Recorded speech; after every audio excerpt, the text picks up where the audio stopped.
things. Not only did they pick up Emmanuel Sanders, but they also picked up Quan Alexander, a solid linebacker at the deadline. I think it's close now. Could the Seahawks do it? Absolutely. Guys, what's the NFL about?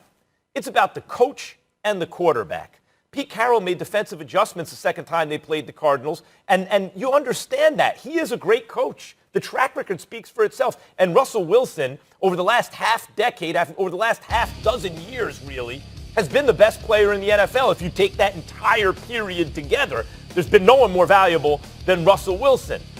Yes, absolutely they can win. Let Jamal Adams really get healthy and get in a rhythm and pair him with Bobby Wagner. And can that defense bend but not break? I believe it can. And by the way, offensively, they haven't had their running backs. They only got half of them back, right? They got Carlos Hyde back, still no Carson. And look what a difference it made when they could establish the run. When they get healthy, and a lot of this is about who's healthiest toward the end of the season, like who is healthy and hot at the right time. And Seattle may have suffered their injuries, knock wood, there are no other big ones, at the right time and can get in rhythm headed for the playoffs. And if Seattle is functioning at full capacity, they could absolutely win the Super Bowl this year. They have a subpar defense, but real playmakers on the defense. They have a great quarterback. They have a great coach. They have a running game when healthy. They obviously have the receivers. The answer is yes. I actually believe it's no, Max. I'm not a believer in the Seattle Seahawks because when you have the defense that ranks dead last against the pass and 28 in points allowed, I'm just not going to be sold on you when I look at this NFC, when I see New Orleans, when I see Tampa, when I see Green Bay, when I see teams like that, just and the Los Angeles Rams, who's got a top 2, a top 3 ranked defense in the entire National Football League. I am just not going to look at the Seattle Seahawks with their troubles on the defensive side of the ball and say, hey, they can make the Super Bowl. Obviously, you got a puncher's chance any given Sunday. One of my favorite movies with Al Pacino, LL Cool J, Jamie Foxx, and the crew. I mean, any given Sunday, you can apply that. But outside of that, I'm not being sold on this by the slightest. What I will say is that I am impressed with what has happened, what I've seen Arizona do against DK Metcalf, because we all know what a stud he is. He has 2 catches in the first meeting for 23 yards. Last night, he just had 3 for 46 yards, even though he scored a touchdown. They seem to hold him relative check. And if I'm the opposing team, I'm looking at what the Cardinals do against him, and I'm going to try to emulate that to the best of my ability. I know Russell Wilson is a stud. I like what I saw Carlos Hyde doing running the football last night, averaging more than 5 yards a carry. But still in all, when you are a defense that has this kind of trouble, and I'm looking at the NFC with the potent teams that they have within the conference, which I've already named who they are, I'm not going to look at the Seattle Seahawks and think this is a team that could go to the Super Bowl. Of course, again, you have a chance, but I'm just talking about realistically from my vantage point, looking at them as a bona fide big-time threat. I would feel much better about them if their defense showed me something. They showed me a little something last night, but it was 4 days. Arizona had just won that game heroically with the last-second Hail Mary that DeAndre Hopkins jumped over 3 Buffalo Bills to grab. But still in all, I just look at Seattle's defense. I've got too many questions to think about them. There's 4 teams I think about before I even think about them right now in terms of a Super Bowl berth, and that's where I'm at with it. The revenge game for the Chiefs in Las Vegas. Raiders defensive coordinator Paul Guenther, this is a guy, by the way, and Key knows this, that's been around John Gruden for a long time. This is a big-time Gruden lieutenant. The Raiders have been ravaged by COVID, particularly on the defensive side of the ball. A bunch of guys on the reserve list. We're waiting to see. Hopefully, if they test negative, they'll be out there Sunday night. Whoever they have, whoever they don't have. Despite winning the first game against Kansas City, defensive coordinator Paul Guenther is not sure how they can ever make it 2 for 2. I don't know, how we can beat these guys with a full lineup at practice, let alone 3/4 of your lineup not here all week. What don't they have? We're playing the world champs. What don't they have? They got a great quarterback, great receivers, great tight ends, line's physical, and they're coming off a bye, so it's a daunting task. I know one thing that we're going to show up at 5:20. We're going to 100% because that's what we do. So we'll get these guys ready to play. Whoever's out there at 5:20, they'll be ready to go. Huh? Like, where's the confidence? He's just talking, man. He's just talking. He's sitting there saying, oh, well, I don't know, 5:20, whoever we have, they'll be ready 100%. You know, they got a great quarterback, great this, coming off a bye. That's that coach's stuff. I don't even know what the question was that was posed to him, and I don't really care, but that's a coach talking.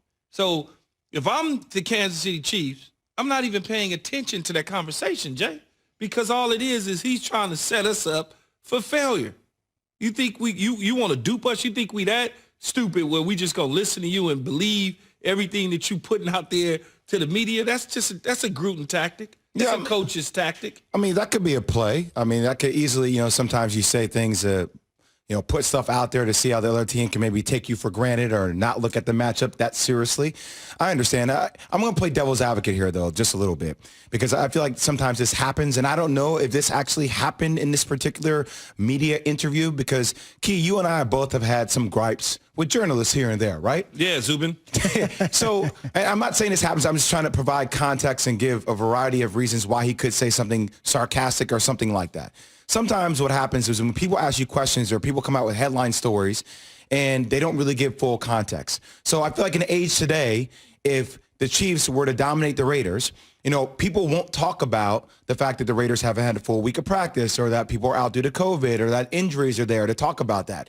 People will come out the headline like this Raiders team isn't it. So sometimes maybe just to play devil's advocate, Key, if you're a coach, like, no, in my interview, I'm going to make sure that you understand here are all the feats that we're actually facing going into this game. It could maybe sound like a built-in excuse, but to a degree, I want you to know that before you write any of these crazy articles saying that we're not a team that's it, because Key, you and I both agree that they have a chance to be an it team, that these are the parameters in which we're actually playing with. I don't really know that anybody that is in the, I was almost called it concussion protocol, but the COVID protocol, I don't know if any of those guys are major factors to what they might do on the defensive side of the ball.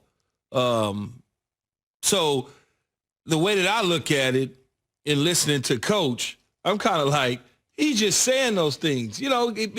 Yes, we understand that Kansas City has weapons all over the place and they got a Super Bowl champion and a quarterback who's been an MVP and all of those things. I understand that. You don't need to tell and remind people of something that we already know.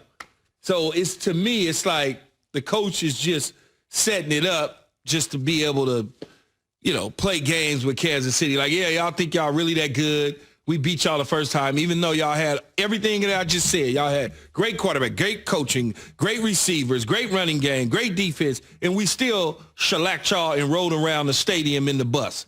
That's kind of how I looked at it. Or you can look at it as a built-in excuse, Zubin, where it's like, hey, even if you do get beat, like, well, I told you guys that, these are all the things we were facing going into the game. I hope the coach ain't doing that.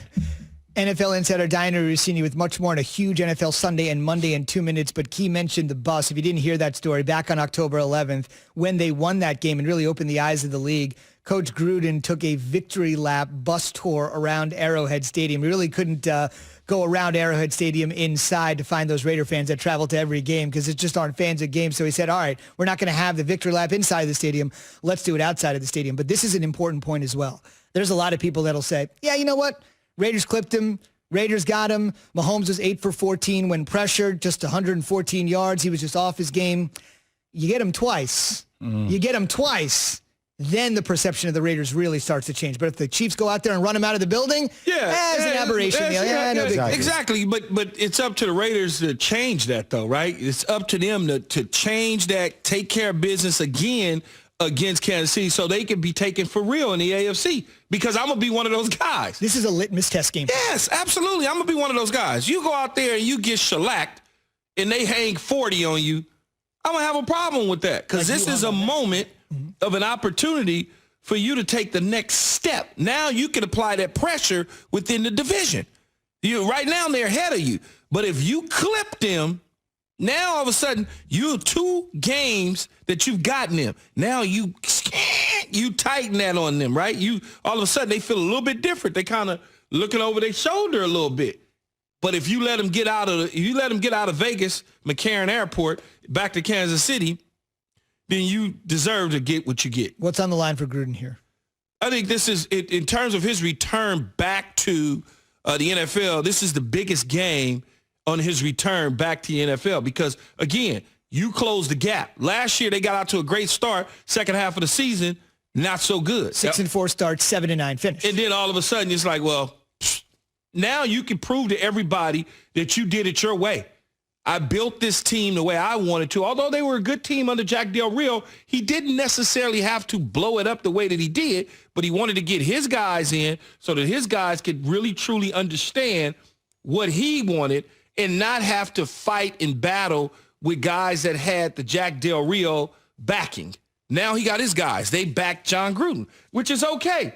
If the Raiders were willing to wait 3 years to get to this moment, I'm fine with it. As they say, if you like it, I love it. It also feels like it's one of those games, too, not only for John Gruden, it's how they win, though, Zubin, right? Like